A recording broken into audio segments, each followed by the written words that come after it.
जय हिंद दोस्तों, आप सभी का सृष्टि क्लासेस में स्वागत है। आप सभी लोगों के बीच में मैं 10 जनरल स्टडी से संबंधित प्रश्न लेकर आया हूं, जो वाकई में आपको कंफ्यूज कर देगी कि क्या आंसर होगा।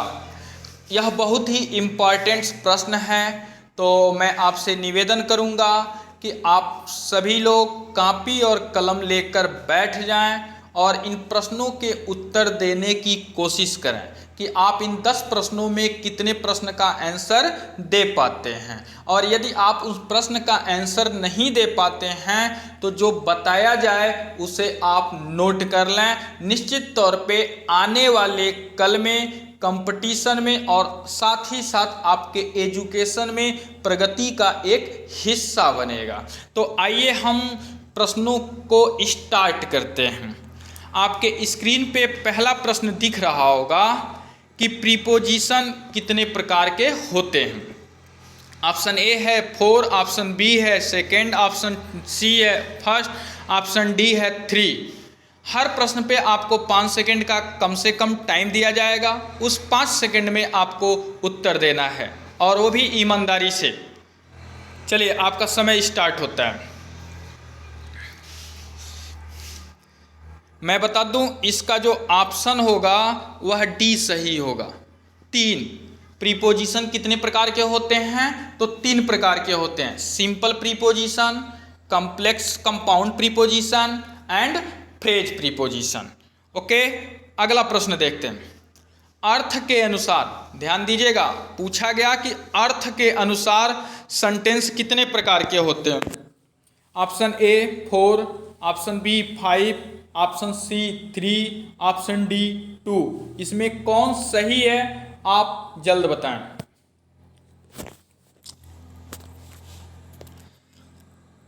चलिए, इसका जो आंसर होगा ऑप्शन नंबर बी होगा। अर्थ की दृष्टि से सेंटेंस जो होता है वह 5 प्रकार का होता है। पहला असर्टिव सेंटेंस, दूसरा इंट्रोगेटिव सेंटेंस, तीसरा इम्परेटिव सेंटेंस, चौथा ऑप्टेटिव सेंटेंस, पांचवा एक्सक्लेमेटरी सेंटेंस। चलिए, तीसरा प्रश्न देखते हैं। लीप वर्ष में फरवरी कितने दिन की होती है? पहला ऑप्शन ए 28 दिन, ऑप्शन बी 29 दिन, ऑप्शन सी 28 दिन अथवा 29 दिन, ऑप्शन डी इनमें से कोई नहीं। जल्द बताएं कि लीप वर्ष में फरवरी कितने दिन की होती है। चलिए, मैं बताता हूं। लीप वर्ष में फरवरी 29 दिन की होती है। लीप वर्ष क्या होता है? यह जो सत्र 4 से पूरा विभाजित हो जाता है उसे लीप वर्ष कहते हैं, या लीप वर्ष हर 4 साल बाद आता है। याद रहे कि जो 4 से पूरा विभाजित हो जाए वो ध्यान रहे कि प्रत्येक चौथे साल को हम लीप वर्ष कहते हैं। पृथ्वी सूर्य के चारों ओर जब चक्कर लगाती है तो जब एक चक्कर कंप्लीट करती है तो 365 सही 1/4 दिन लगते हैं, अर्थात 365 दिन 6 घंटे लगते हैं। इस तरह से वह चक्कर लगाती जाती है और चौथे साल वह पूरा कंप्लीट करती है। तो इस तरह से प्रत्येक चौथे साल जब आता है तो उसे हम लीप वर्ष कहते हैं, और लीप वर्ष में 366 दिन होते हैं और फरवरी 29 दिन की होती है। मेरे दोस्त, यहाँ पे एक प्रश्न बनता है कि किस महीने में बच्चे कम रोते हैं? तो बोले तो फरवरी में बच्चे कम रोते हैं। इसका रीज़न क्या होता है? क्योंकि फरवरी कम दिनों की होती है हर महीनों की तुलना में। चलिए, नेक्स्ट प्रश्न देखते हैं। निम्न में सही वाक्य कौन सा होगा? इसे बहुत ध्यान से देखेंगे और उस पर विचार करेंगे, तब आप आंसर दे पाएंगे। ऑप्शन ए है it has been raining for 2 hours, B it have been raining for 2 hours, option C it has been raining since 2 hours, option D it has been raining 2 hours. आप इसमें सोच के बताइए कि कौन सा सही है नियम के आधार पर। चलिए, इसका जो ऑप्शन होगा वह ए होगा। ए क्यों होगा मेरे दोस्त? क्योंकि it has been raining for 2 hours. ये जो मैं लिखा हूँ, ये जो पहला वाक्य दर्शा रहा प्रेजेंट परफेक्ट कंटिन्यूअस टेंस का दर्शा रहा है, तो इट के साथ हैज बीन का ही प्रयोग करते हैं। ऑप्शन बी गलत है क्योंकि वहाँ हैव बीन का प्रयोग कर दिया गया। ऑप्शन सी गलत है, हेल्पिंग वर्ब तो किया ही किया गया लेकिन सिंस लगा दिया गया। और आपको पता होना चाहिए सिंस का प्रयोग निश्चित समय के लिए किया जाता है, और 2 आवर्स 2 घंटे यानी 24 घंटे में 2 घंटे कभी भी आ सकता है, इसलिए यह निश्चित नहीं है और इसके लिए हम सिंस का प्रयोग कर दिए, इसलिए ये भी गलत है। It has been raining 2 hours, जब मैं हैज बीन का प्रयोग करूंगा बोले तो जब वाक्य प्रेजेंट परफेक्ट कंटिन्यूअस से रिलेट करता है तो समय के लिए सिंस अथवा फार का प्रयोग करते हैं समय के अनुसार। अतः उपयुक्त चारों वाक्यों में ऑप्शन नंबर ए सबसे सटीक है, अतः ऑप्शन नंबर ए सही है। चलिए अगला देखते हैं, 5वां।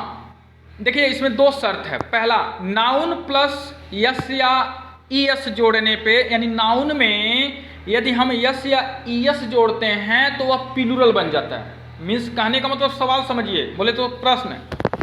जब सिंगुलर नाउन में यस या ईएस जोड़ते हैं तो वह प्लूरल नाउन बन जाता है, और जब किसी वर्ब में मतलब वर्ब की फर्स्ट फॉर्म में यस या ईएस जोड़ते हैं तो वो सिंगुलर बन जाता है। जैसे एग्जाम्पल के तौर पे कहूँ कि काऊ में यस जोड़ेंगे तो वो प्लूरल बन जाएगा। डॉग में यस जोड़ेंगे तो प्लूरल बन जाएगा। सिटी में आई एस जोड़ेंगे तो सिटीज बन जाएगा, प्लूरल बन जाएगा। उसी तरह से वर्ब गो में गोज ईएस जोड़ेंगे तो वो सिंगुलर में हो जाएगा। डू में ईएस जोड़ेंगे तो वो सिंगुलर हो जाएगा। तो ऑप्शन ए है, पहला और दूसरा दोनों गलत है, यानी ये दोनों रूल गलत हैं। ऑप्शन बी है, पहला सही है लेकिन दूसरा गलत है। ऑप्शन सी है, पहला गलत है दूसरा सही है। ऑप्शन डी है, पहला और दूसरा दोनों सही है। बताएं इसमें कौन सा सही है, सोच के बताइएगा। चलिए इसका जो ऑप्शन है वह ऑप्शन नंबर डी है, पहला और दूसरा दोनों सही है। मेरे दोस्त मैं बता दूं, सिंगुलर और जब प्लूरल पढ़ते हैं तो 3 पार्ट ऑफ स्पीच का बनता है। एक नाउन का भी होता है, एक प्रोनाउन का भी होता है और एक वर्ब का भी होता है। तो याद रखिएगा, जब नाउन में, जब सिंगुलर नाउन में यस या ईएस जोड़ते हैं तो प्लूरल बन जाता है, और जब वर्ब का हम बात करते हैं तो जब वर्ब की फर्स्ट फॉर्म में यस या ईएस जोड़ते हैं तो वो सिंगुलर बन जाता है। अर्थात कहने का अभिप्राय ये है कि सीधे नाउन और वर्ब का जो रूल चलता है वह एक दूसरे का अपोजिट होता है। ओके, अगला प्रश्न देखते हैं। देखिएगा यहाँ पे एक प्रतीक दिए हैं, यह किसका प्रतीक है आप बताएंगे। ऑप्शन ए है फुल स्टॉप का है, ऑप्शन बी कामा का है, ऑप्शन सी सेमी कोलन का है, ऑप्शन डी कोलन का है। आप बताइए कि ये जो प्रतीक है वह किसका है, क्या नाम है उस प्रतीक का।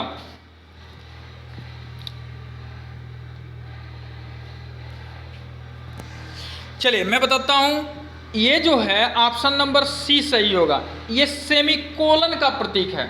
मेरे दोस्त सेमी कोलन का प्रयोग कहाँ करते हैं, यानी इस प्रतीक का प्रयोग हम कहाँ करते हैं, जब हम कोई मिसलेनियस सेंटेंस लिखते हैं तो कामा के कुछ दूर और फुल स्टॉप से पहले के ठहराव के लिए हम सेमी कोलन का प्रयोग करते हैं।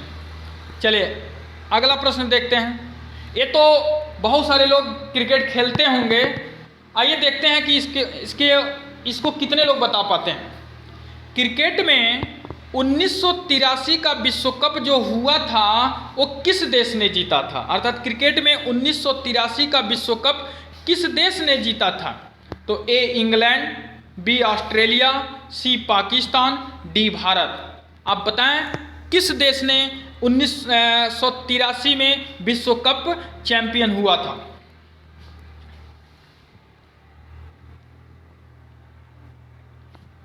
चलिए, इसका जो ऑप्शन है वह ऑप्शन नंबर डी होगा, भारत ने जीता था। बहुत गर्व की बात है कि भारत 1983 का विश्व कप कपिल देव के नेतृत्व में जीता गया था। 1983 का जो विश्व कप जीता गया था, उस समय भारत के जो कप्तान थे वह कपिल देव थे, अर्थात कपिल देव के नेतृत्व में 1983 का विश्व कप भारत में आया था। अगला प्रश्न देखते हैं, भारत छोड़ो आंदोलन किसके नेतृत्व में चलाया गया? यानी भारत छोड़ो आंदोलन किसके नेतृत्व में चलाया गया? ऑप्शन ए है सरदार वल्लभ भाई पटेल, ऑप्शन बी है सुभाष चंद्र बोस, ऑप्शन सी है महात्मा गांधी, ऑप्शन डी है सरदार भगत सिंह। बताएं कौन सा ऑप्शन सही होगा?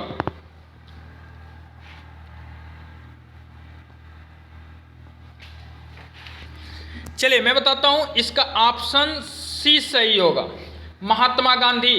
मैं बता दूं, भारत छोड़ो आंदोलन क्यों लगाया गया था कि द्वितीय विश्व युद्ध जब हो रहा था तो उस समय 8 अगस्त 1942 को यह भारत छोड़ो आंदोलन का मिशन, बोले तो यह एक आंदोलन है, इसको चालू किया गया था।